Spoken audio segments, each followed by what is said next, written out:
আজ আমরা চলে এসেছি ভূতের রাজা দিলবর কল্যাণীতে। আজ আমাদের এদিকে একটু কাজ ছিল হরিণঘাটাতে, তো ভাবলাম একবার এখানে ঢুকে যাই। তো ভূতের রাজা দিলবরের দিদি যেটা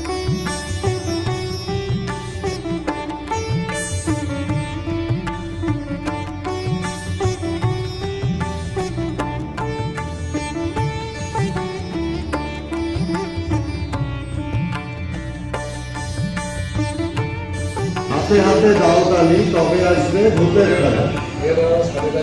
হাতে তালি ওইদিকে